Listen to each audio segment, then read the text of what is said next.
தமிழகம் எங்கும் Max Gold cash for your gold. Max Gold நீங்க தங்க மட்டும் இல்லைங்க, பிளாட்டினம், டைமண்ட், சில்வர், ரூபினி எதை வேணாலும் விற்கலாம். உங்களுக்கான பணம் ரொக்கமா கையிலயோ இல்லைன்னா பேங்க் அக்கௌண்ட்லயோ உடனடியாக செலுத்திடுவாங்க.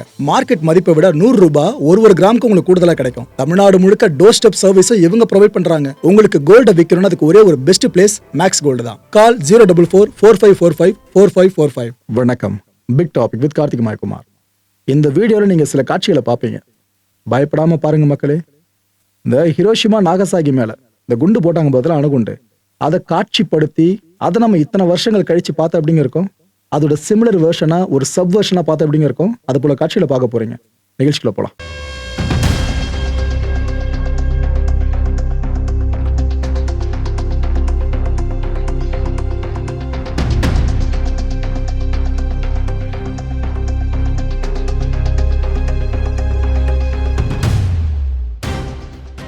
ஈரானை நாங்க சும்மா விட மாட்டோம்.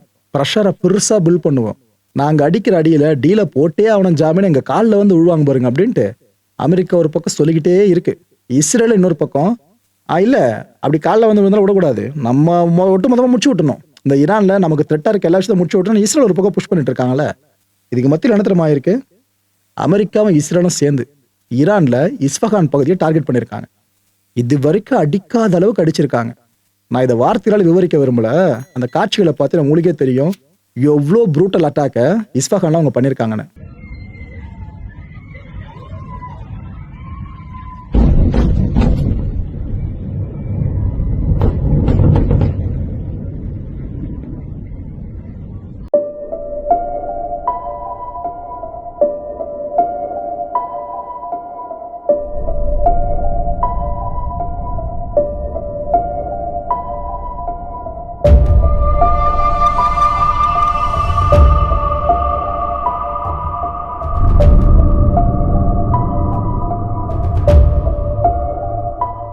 உண்மையான நைட்மேர்னா இந்த அட்டாக் தான். ஈரான் ஏற்கனவே ரிவெஞ்ச் சார்ந்து ஒரு பெரிய கோபத்துல இருக்காங்க.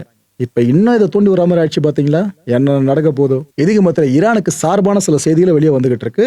அவங்க எவிடன்ஸோட சொல்றன்ற மாதிரி நியூஸை போட்டுக்கிட்டே இருக்காங்க. IRGC ரிலேட் பண்ற அந்த சேனல்ஸ்லாம் என்னன்னாக்கா, MQ-9 ட்ரோன் இருக்குல்ல, அமெரிக்கா இஸ்ரேல் இந்த ரெண்டு படைகளும் பயன்படுத்திட்டு இருக்க ட்ரோனு. இந்த ட்ரோன் பார்த்தீங்கன்னா இந்த சர்வேலன்ஸ் ஸ்ட்ரைக்ஸ் இதுக்காக பயன்படுத்துவாங்க. அப்பேற்பட்ட இந்த ட்ரோன்ஸ்ல ஒரு ட்ரோனோட விலை எவ்வளவு தெரியுமா? 281 கோடி ரூபாய். இந்த பணம் இருந்துச்சுன்னா ஈரான் என்ன தெரியுமா பண்ணும்? ஆயிரக்கணக்கான ட்ரோன்ஸை உருவாக்கும். அந்த அளவுக்கு அவங்க எஃபிஷியண்டா செலவு பண்ணி பண்ணுவாங்க. ஆனா அமெரிக்காவுக்கு எக்ஸ்பென்ஸா பண்ணி தானே பழக்கம், நல்ல பேர் சொல்ற ப்ராடக்டா இருக்கணும்னு. அதனால இந்த ஒன்றுத்தோட விலை 281 கோடி. எதுக்கு ப்ரோ இப்போ போர்ல இது விலையை பத்தி பேசுறீங்க கேட்டீங்கன்னா மேட்ரே அதுதான். ஈரான் என்ன சொல்லியிருக்கு? இந்த MQ-9 ட்ரோனை நாங்கள் சுட்டு வீழ்த்திட்டோம்னு சொல்லியிருக்காங்க. சாதாரண விஷயம் கிடையாதுங்க. இதுதான் அமெரிக்காவோட செல்வாக்கு அசைச்சு பார்க்குற விஷயம். அவங்க கட்டமைச்சு வச்சிருக்காங்களே உலகத்திலே தி கிரேட்டஸ்ட் மிலிட்ரி நாங்கள் தான்ட்டு, அதை தொடர விஷயம். அதைத்தான் நாங்கள் தொட்டுட்டோம்னு ஈரான் இப்போ சொல்லியிருக்காங்க. இது மட்டும் இல்லை, இந்த வார் ஆரம்பிச்சிருந்து இப்போ வரைக்கும் எதிரிகளோட படைகள் சார்ந்து இந்த ட்ரோன்ஸ்ல எத்தனாவது ட்ரோனை ஈரான் சுட்டு வீழ்த்திருக்கிறதா சொல்லியிருக்கு தெரியுமா? 146வது ட்ரோன். ஆமா, இந்த ட்ரோனு. இதுக்கு முன்னாடி பல வகையான ட்ரோன்ஸை சுட்டு வீழ்த்திருக்காங்கன்னா இப்போ இதுவும் அந்த லிஸ்ட்ல ஃபாலோ ஆயிருக்கான்.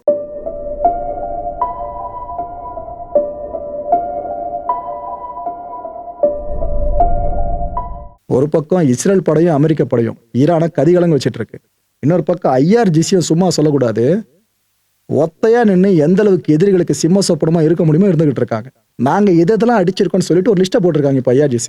அதன்படி பாத்தீங்கன்னா இந்த அரேபியன் கல்ஃப்ல இருக்க ஒரு மிகப்பெரிய கண்டெய்னர் ஷிப்பு, இஸ்ரேலோட கண்டெய்னர் ஷிப்பு, இதை நாங்க பேலிஸ்டிக் மிசைல் மூலமா வெற்றிகரமா அடிச்சிட்டோன்றாங்க. இன்னொரு பக்கம் இந்த UAE கோஸ்ட்டுக்கு அருகில் இருக்க US மெரைன்ஸை நாங்க ட்ரோன்ஸை வச்சு ஹிட் பண்ணிட்டோம்னு சொல்லியிருக்காங்க. US மெரைன்ஸை இப்போ அடிஷனலாக வரவழைக்கப்பட்டாங்களே அவங்களும் என்னவோ தெரியல. மூணாவதா பஹ்ரைன்ல பாத்தீங்கன்னா US ஆன்டி ட்ரோன் சிஸ்டம் நாங்க அடிச்சு காலி பண்ணிட்டோம்னு சொல்லியிருக்காங்க ட்ரோனை பேஸ் பண்ணி. இதான் தாண்டி குவைத்தில் இருக்க US பேஸ் இருக்குல்ல, அங்க இருக்கிற 2 advanced early warning air defence ரேடார்ஸை நாங்க அடிச்சு முடிச்சிட்டோம்னு சொல்லியிருக்காங்க. ஒரு பக்கம் அமெரிக்கா இஸ்ரேல் சொல்லுது பாருங்க, இதெல்லாம் அடிச்சிட்டோம் கதையை முடிச்சிட்டோம்னு சொல்லிட்டு, அதை நம்ம நம்புறதா இருந்தா சச்சாத் இதே நம்மளா நினைக்கிறேன். ஓகே, ஃபினான்ஷியல் டைம்ஸ் இவங்க ஒரு நியூஸை ரிப்போர்ட் பண்ணாங்க. அதுல என்ன தெரியுமா சொன்னாங்க? அமெரிக்காவோட டிஃபென்ஸ் செக்ரட்டரி இருக்கார்ல, பீட் ஹெக்ஸத், இவரோட புரோக்கர் ஒருத்தர் இந்த வார் ஆரம்பிக்கிறதுக்கு சில வாரங்கள் முன்னாடியே பெரிய பெரிய மிலிட்டரி ரிலேட்டட் கம்பெனிஸ்ல அதிகப்படியாக இன்வெஸ்ட்மெண்ட்டை பண்ணிட்டாப்லையா. இந்த ஸ்டாக் மார்க்கெட் பிஹேவியர்லாம் பார்த்துருக்கீங்களா? என்னென்ன செய்திகள் வெளியே வருதோ அதுக்கேற்ற மாதிரி தான் மார்க்கெட் ரியாக்ட் பண்ணும். இப்போ ஒரு நாட்டில் ஆயில் விலை மேலே போயிடுச்சு, பெரிய பிரச்சனை, அதுன்னு செய்திகள் வெளியே வந்துச்சுன்னா மார்க்கெட் நெகட்டிவாக போகும். அதுவே போர் ஆரம்பிக்குது, நிறைய வெப்பன்ஸ்லாம் தேவைப்படுதுன்ற செய்தி வெளியே வந்துச்சுன்னா மார்க்கெட்டில் இருக்க டிஃபென்ஸ் ஸ்டாக்ஸ் இருக்குல்ல அதுக்கெல்லாம் மேலே போகும். புரியுதா மக்களே? ஸோ ஈரான் வார் நடக்க போது, பெருசாக நடக்க போகுதுன்ற விஷயம் தெரிஞ்சால் மட்டும்தான் ஓகே இந்த ஸ்டாக்ஸ் வரலாம் மேலே போகும் போல இருக்குன்னு சொல்லிட்டு முன்னாடியே போயிட்டு காசை கொண்டு போய் இறக்க ஆரம்பிச்சிருவோம் அந்த குறிப்பிட்ட கம்பெனிஸோட ஸ்டாக்ஸில்.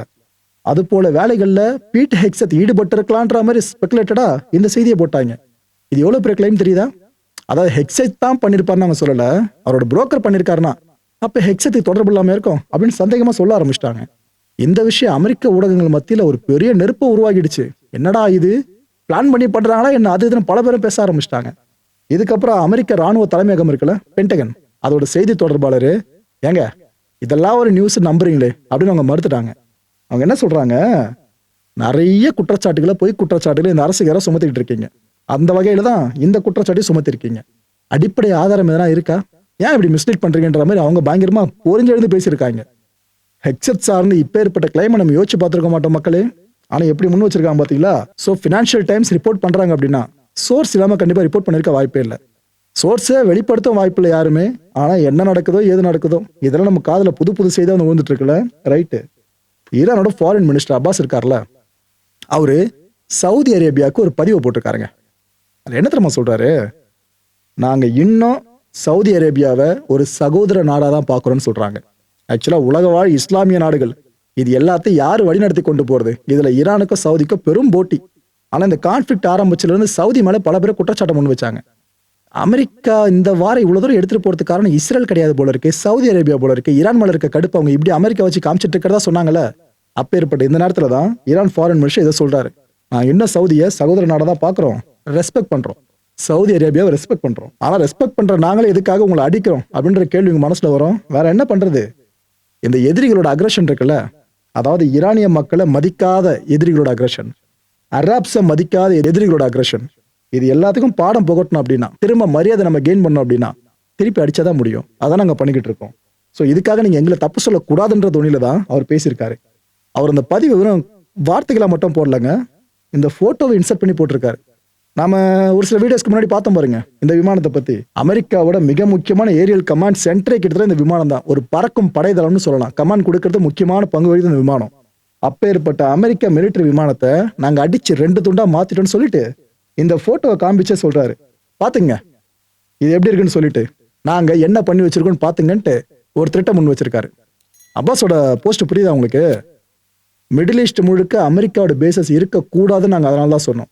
நீங்க என்ன சொன்னீங்க, அவங்க இருந்தா எங்களை காப்பாங்கன்னு சொன்னீங்க. காக்கறவனோட லட்சணத்தை பாருங்கன்ட்டு இந்த போட்டோ காமிச்சு பேசியிருக்காரு ஈரானோட ஃபாரின் மினிஸ்டர். சரி, போஸ்ட் எல்லாம் போடுறாரு, சவுதி அரேபியாவை ஏதோ பிரதர் கண்ட்ரிலாம் சொல்றாரு, அப்ப இனிமே அடிக்க மாட்டாங்கன்னு நினைச்சீங்கன்னா அங்கதான் ட்விஸ்ட். அந்த போஸ்ட் வந்துச்சா, கூடவே ட்ரோன்ஸ் மிசைல்ஸ் வர ஆரம்பிச்சிருச்சு. சவுதி அரேபியாவை திரும்ப அடிச்சிருக்காங்க ஈரான், திரும்ப திரும்ப திரும்ப அடிச்சுக்கிட்டு இருக்காங்க. இந்த சமீபத்திய தாக்குதல பாத்தீங்கன்னா இந்த டெப்ரி இருக்குல்ல, அதை இன்டர்செப்ட் பண்றப்ப, ட்ரோன்ஸையோ மிசைல்ஸோ இன்டர்செப்ட் பண்றப்ப அந்த டெப்ரி வந்து விழுல, இது விழுந்து கிட்டத்தட்ட 6 வீடுகள் மிகப்பெரிய அளவுக்கு டேமேஜை ஃபேஸ் பண்ணிருக்கிறதா லோக்கல் கவர்மெண்ட் இப்போ சொல்லியிருக்காங்க. அண்ட் இதுல ஒரே ஒரு ஆறுதலான விஷயம், யாருக்கும் பெருசா உயிர் போற அளவுக்கு காயம் ஏற்படலன்றதான் இதுல ஆறுதலான செய்தி. எந்தெந்த செய்தி கேட்டு ஆறுதல் அடைகிற மாதிரி வந்துச்சுல, ஒரு காயம் பட்டோம்னா அந்த வழி தெரியும்னு சொல்லுவாங்க.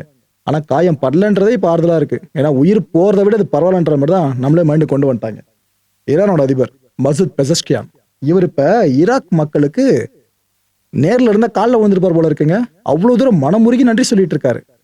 என்னாச்சுன்னா, சமீபத்தில் இந்த ஈராக் மக்கள் இருக்காங்களே, அவங்க ஹியூமானிட்டேரியன் கான்வாயை அமுச்சு விட்டுருந்தாங்க.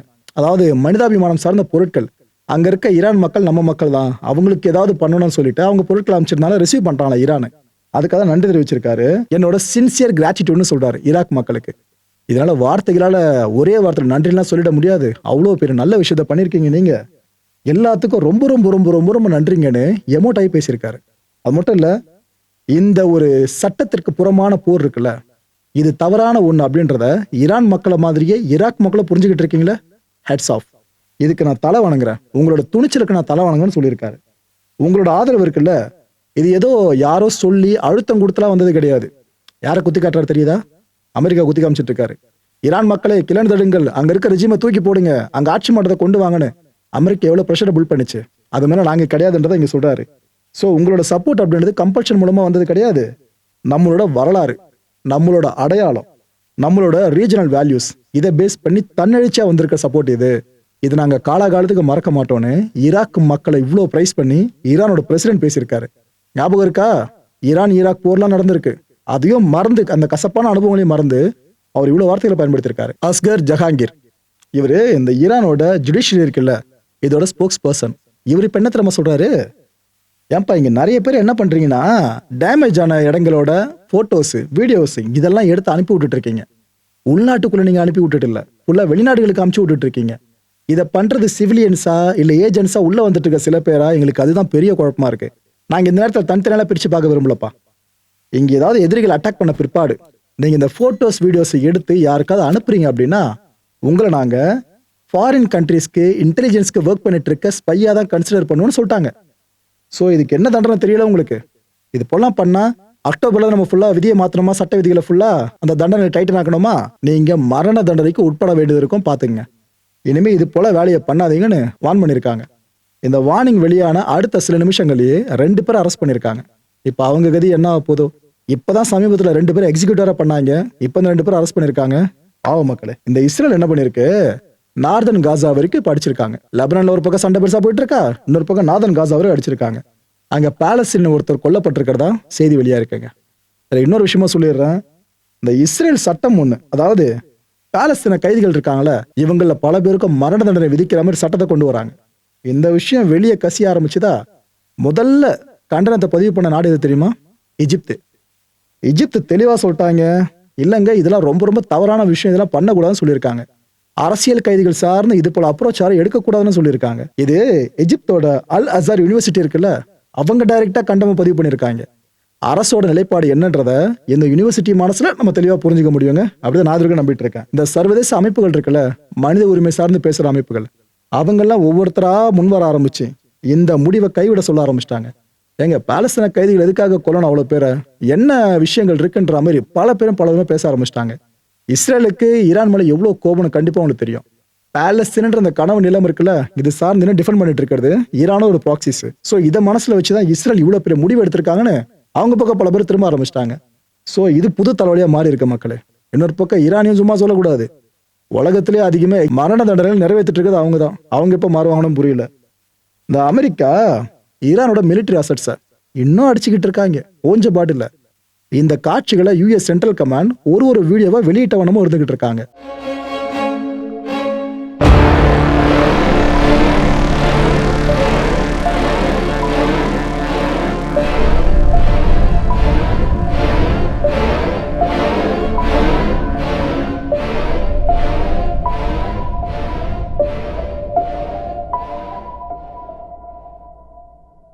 இந்த வாரில் இதுவரைக்கும் எங்கெங்க எவ்வளவு உயிர்கள் போயிருக்கு தெரியுமா?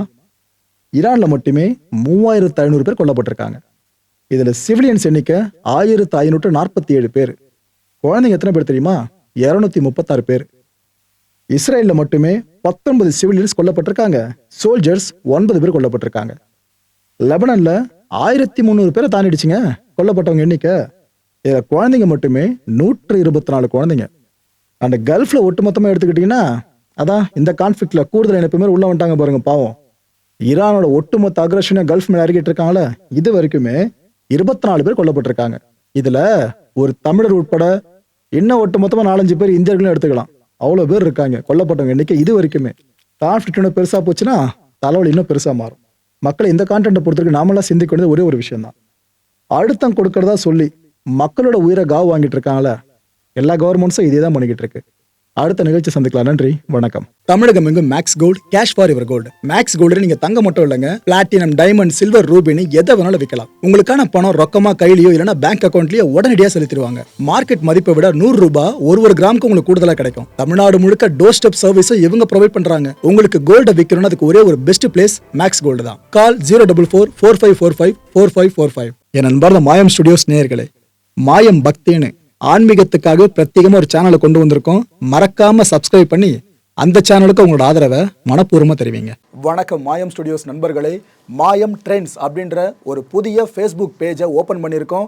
நீங்கள் யூடியூப்பில் பார்த்துட்டு இருக்கீங்களா நம்மளோட கான்டென்ட்ஸ்லாம், இதெல்லாம் விட ஒரு படி மேலே ரொம்ப கிறிஸ்பாகவும் ரொம்ப சூப்பராகவும் நிறைய கான்டென்ட்ஸ் உங்களுக்கு இந்த பேஜில் காத்துட்டு இருக்குங்க. ஸோ உடனடியாக ஃபேஸ்புக் பிளாட்ஃபார்ம் போங்க, மாயம் ட்ரெண்ட்ஸ்னு டைப் பண்ணி சர்ச் பண்ணி நம்ம பேஜை ஃபாலோ பண்ணுங்க. அப்படியே நம்ம சேனலையும் நீங்கள் சப்ஸ்கிரைப் பண்ணிட்டீங்க அப்படின்னா இன்னும் நிறைய புது புது கான்டென்ட்ஸை உங்களுக்காக ப்ரொடியூஸ் பண்ணி கொடுத்துக்கிட்டே இருப்பாங்க. நீங்கள் பண்ணுற ஒவ்வொரு சப்ஸ்கிரிப்ஷனும் எங்களுக்கு பெரிய மோட்டிவேஷனாக அமையும்.